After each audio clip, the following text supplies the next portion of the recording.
Okay. Oh, good morning, everyone. I'm here with Dr. Abigail Stark, who is an MD and a postdoctoral fellow at McLean Hospital, which is one of the Harvard teaching hospitals. And she is part of the Anxiety Mastery program there. And today we're going to be talking about anxiety in our teens. Dr. Stark, we've had quite a week talking about anxiety. And I wonder if there's something to that where we keep talking about anxiety again and again. Earlier this week, our editor-in-chief, Sue Borison, was talking to another expert about anxiety in parents. And this is sort of, we're all feeling that things are out of order and that outside our control. And we know that can lead to anxiety. So today we want to focus on our teenagers. So, and specifically, there have been anxieties all along, but now we're getting to the point where we might be getting to reentry into regular life, whatever that means. So I don't know if you want to start by telling us a little bit about what you're seeing in your practice among adolescents and where things seem to be, from seeing so many kids. Absolutely. I think that's a good question and makes total sense that anxiety has been a topic of conversation this week. And I think this past year, it's been coming up more and more. We often think of uncertainty as one of the underlying things that breeds anxiety, and life is uncertain. It's important for us to be able to sit with that uncertainty. And this year has been more uncertain than most. And next year, I think the year ahead is going to continue that trend. And so one thing that I've been seeing in my practice with the teens that I work with, so I specialize in anxiety work and teenagers with more severe emotion dysregulation. And so it's interesting to see that for some of the teens I'm working with, the pandemic's almost been like a relief, since we know that anxiety tends to push us to avoid things. So for kids who have been, and teens have been having trouble going to school every day, interacting with peers, teens who have social anxiety, who have panic attacks and feel really nervous leaving the house. In some ways, this has allowed them to avoid that anxiety more and stay home. In the short term, that feels great. It's a relief. You get to sit in your bed and do class from there. And in the long term, it makes it a lot harder to face a lot of these fears and be able to move through them and demonstrate some resilience. And so for some kids I'm working with, we're seeing a decrease in some of their anxiety symptoms. And for other kids who thrive on connection, who thrive on routine, the uncertainty, unpredictability of this year, being cut off from their friends, a lot of the coping skills that they used to use, it's been really devastating and involved a lot of grieving and loss of the things that they expected to have this year, sports games, dances, things like that. So no one typical reaction, kind of a diversity of behaviors and things that we're seeing. I want to pause and just invite those who are watching. If you have questions that you want to ask Dr. Stark or you want us to bring up, you can put them in the comments and we'll try to get to them. But right now, what I'm seeing and hearing from a lot of parents of teenagers and those who are under treatment and care for clinical anxiety will have their own plans with their care providers. That's specifically tailored to them. But what I'm hearing is that a lot of kids who don't even have clinical anxiety are feeling a little reluctance to go back in the world. Yeah. And whether that's just, it's comfortable to be at home and, to be able to just be quiet and not have the pressure of social interactions, or maybe they just don't know what it's going to be like. They haven't been in school in a year. If we're seeing that sort of intermediate normal, I don't know if it's appropriate to say normal anxiety, how can we help kids get from here back into the world? Is there a process that we can walk them through? Absolutely. And that is a great question, because I think a lot of the skills that I use in my practice with kids with more clinical levels of anxiety, they're the same skills we'll use with less severe, more moderate levels of anxiety. They're the same skills I use in my own life when I'm feeling anxious. And so the main idea is that anxiety, like I was saying before, tends to make us want to avoid things. It can feel so overwhelming and uncomfortable, like noticing your heart beating quickly. Some kids might feel sick to their stomachs. it can feel more comfortable to be at home, and it's really scary to be out in the world. I know for myself, the idea after everyone's vaccinated of like hugging my grandparents, like it just feels like such a new world with a lot of new fears and things that we haven't gotten used to. So typically what I tell parents and teenagers themselves is step one is to notice the emotions that you're feeling.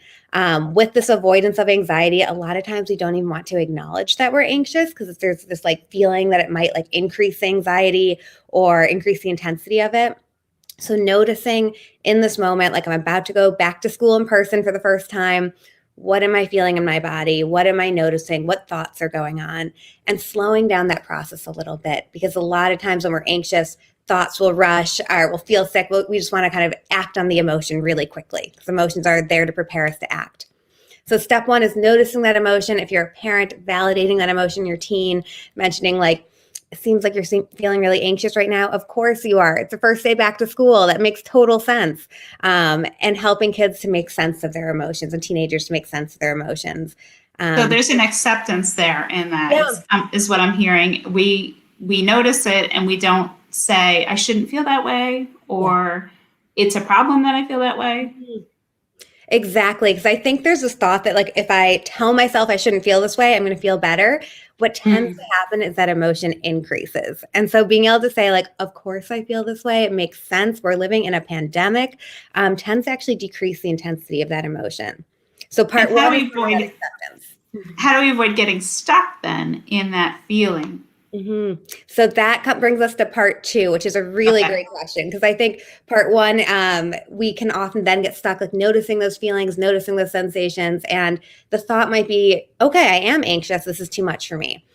And what we know about anxiety is that the more we avoid something that we have to do, the scarier and harder it gets. So if I'm like the first day of going back to school in person, I'm like, I can't do this. It's too much. I feel sick to my stomach.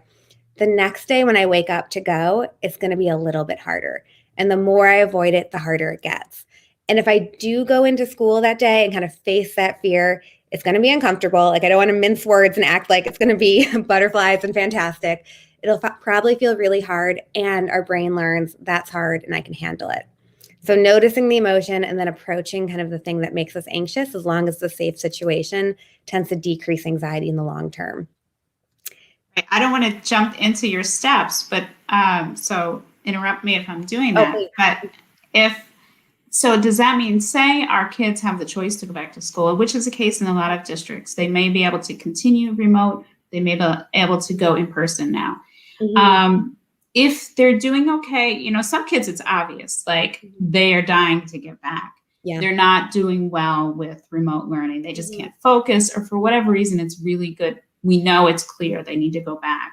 But for those kids who are doing okay at home, they're doing their work, they seem okay, not having a lot of social interactions. But should we be nudging them? Assuming we feel that it's medically, health-wise safe for them to mingle with their student body, should we be pushing them at all? Should we be saying, I think it's time, let's go back? Or should we say, let's wait till next year? What do you think about that? So it depends student to student, and I will speak in more general terms. So I can't speak to every individual, of course. What I typically recommend is finding a step-by-step approach that the more we put something off, the harder it's going to be. And if you're a teenager and you're doing well at home and like it just feels so much better, and the idea of going back to school feels super overwhelming or hard, be saying like, okay, you need to face your fears. You're going to school 5 days a week and you're going to do everything and start sports practice and all these different things. That can be a recipe for disaster. And so making this a step-by-step process, helping parents to nudge teens along, teens to help kind of push themselves slowly, step by step, and making it pretty concrete and pointing out like, this is the process that we're doing to get you back in person. That's what I would typically recommend, if that makes sense. So what's kind of an example of a first step that we might want to help them take? So it depends how anxiety provoking it is to go back to school. For someone who has mild to moderate levels of anxiety, it may be seeing, and this depends on the school district, if they can come into school 1 or 2 days a week, or if they can come in for like a study hall to start getting used to that feeling of being around other kids, walking in the hallways when there's other teenagers around, and start to slowly kind of add more and more time at school. For some of the teens I work with have what we call school avoidance, and they haven't been to school in a long time, and it's due to really severe levels of anxiety. And some of that might be actually like driving to the school parking lot when school's not in session, walking into the school when other teens aren't there, and doing some of this, we call it exposure work, approaching the anxiety in an even slower fashion. The idea is we want teens to be willing. We don't want to, I would never want to work with someone and say, like, you have to go and we're going to drop you off and push you inside school. But what they're willing to do in that moment. And I think that's always a great question parents can ask their teens, like, what could you do to push yourself right now? Is it not doing homework in bed and sitting at a desk? Is it getting dressed in the morning, getting up a little earlier? What can we do to start shifting back? So you're inoculating them against that anxiety, but with exposing them a little bit more to the school thing every day. That's exactly it. Yes. Those are great suggestions. Now, if there's no specific issue with school refusal or anxiety specifically about school, but sort of more of a hibernation mode, or just, it's uncomfortable going back. Mm-hmm. What about taking them out into other places? I know a lot of us parents, even though we're more vulnerable than our children because we're older, have done the grocery store runs on our own and said, you guys stay home, or whatever the errands might be. Is that another way to just get them more out in the world in other parts, take them on errands or things like that, where they can be masked and see what the world looks like a little more? Absolutely. I often think of this because I do some anxiety work with people with like allergies, things like that. Like, what can you do that's safe but still pushes back on your anxiety? And I think for kids who are feeling more sad and down or in like hibernation mode, like comfy in their homes and haven't been out for a while, this can be really activating to get out of the house, go to a park, do something else, do an activity, go to a grocery store, and kind of practice being out in the world. And we'll often, if mood's a little bit lower, start to see a mood shift just in doing daily activities like that outside of the house. So that can be a helpful way to start shifting that mood if sadness, some isolation is coming up. And what I'll add with this type of work, if you're feeling sad and down, is that typically you're not waiting till you feel better to do it is like the key. Like, you have to just go ahead and go to the grocery store with mom and dad or run an errand for them rather than waiting until your mood shifts, because this is the way to shift your mood, if that makes sense. That does make a lot of sense. And I want to add, I know I mentioned this earlier on, but if we as parents are feeling a little anxiety too, this might be a time to go and watch the interview we did about parent anxiety on Tuesday with Dr. Kristen Carruthers. And she has some tips on helping us too, because my understanding is that if we're anxious, it's really hard for our kids to get past that anxiety because they're so attuned to what we're bringing to the relationship as the parent.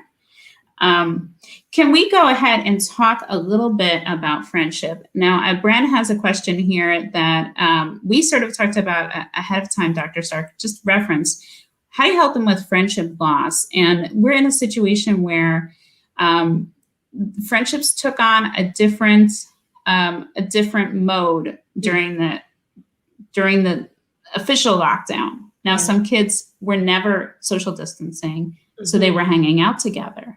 Or some kids were comfortable talking on FaceTime or whatever platform it might be, and other kids, it wasn't their thing, or their parents didn't let them. So now that we're coming back together, how can we help kids think about these friendships and returning to them? And maybe they're worried about what it's going to look like, or maybe they don't even know that it's going to be changed. But then when they get out there, they're going to, feel the weight of the shift when they return to school. Can you help a little bit with some advice on those issues? Absolutely. And I think this is such a important topic. We often will focus on like anxiety, depression, these different mental health symptoms. And we know friendship, connection to other people is one of the most helpful things for resilience, having that connection to others. And I think for a lot of children and teens, they've been so inventive and creative and finding different ways to manage friendships, talking online, things like that during the pandemic and during the lockdown.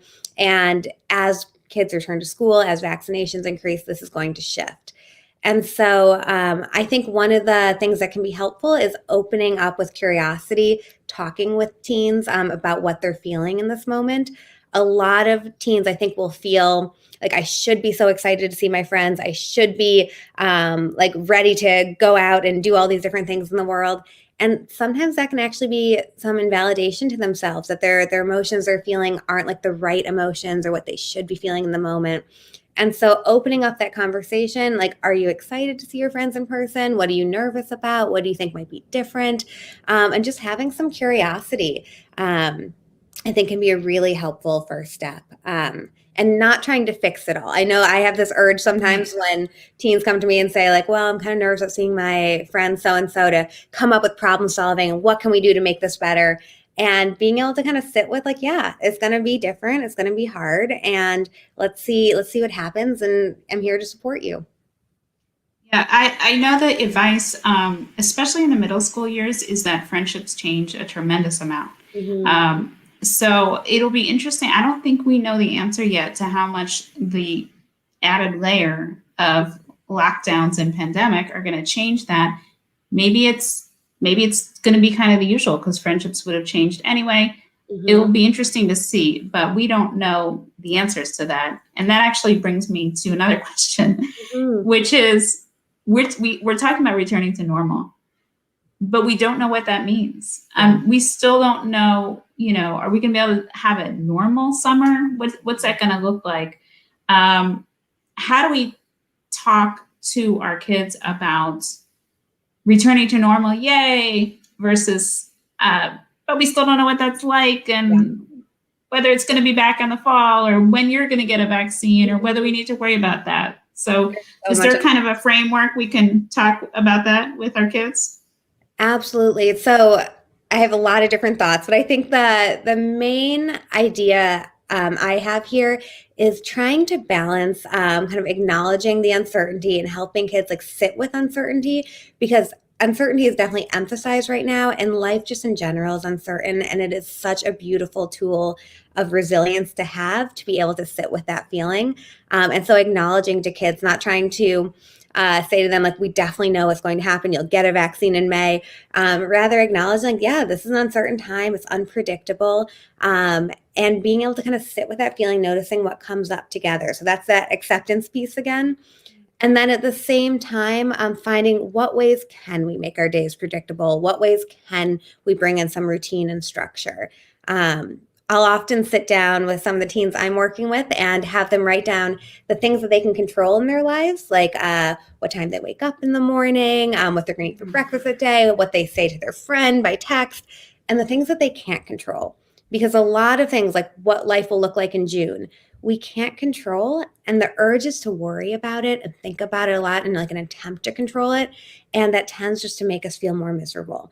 And so really kind of parsing apart, what can we control, what can we make predictable, make into routines, to make feel more structured right now, and what do we have to just accept and sit with, and try to find maybe not a silver lining, but some practice in sitting with that feeling. That's really helpful. So that we're accepting that we don't know, and Mhm. and saying that's okay, right? Yeah. It's okay that we don't know, and Mhm. then really digging into it in a way.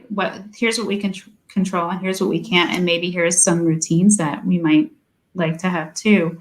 Yeah. Um, One other thing I wanted to ask you about is when we should seek help for our kids' anxiety. How do we know? Is it a gut feeling? Are there things to look for? How do we know when it's time to get professional Mhm. advice for our kids' anxiety? That's a great question. What I often see with kids who are reaching more clinical levels of anxiety is it's a process that happens over time, and it can be pretty incredible how kids, teens, adults, we can all adapt to like the new status quo when it's slowly changing over time.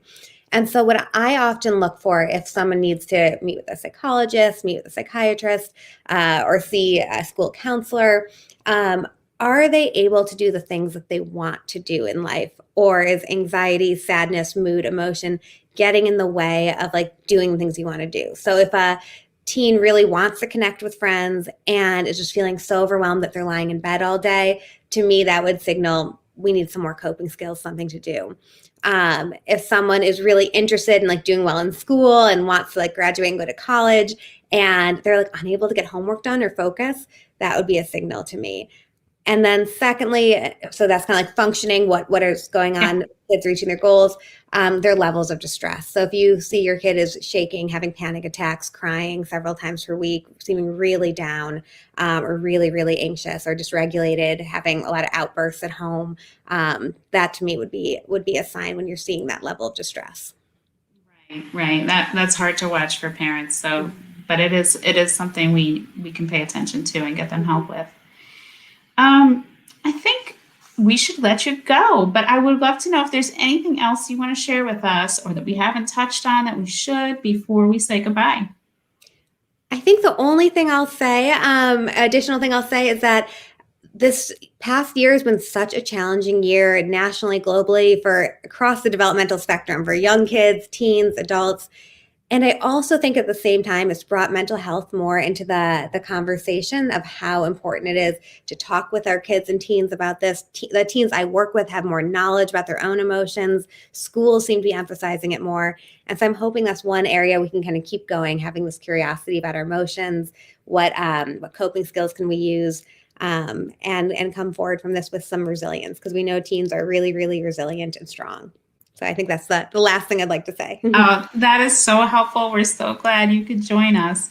Thank you, Dr. Abigail Stark, and thank you everybody who's watching, and I hope you found that helpful. And you can continue to leave comments after, but we can talk to each other, but we won't have Dr. Stark anymore.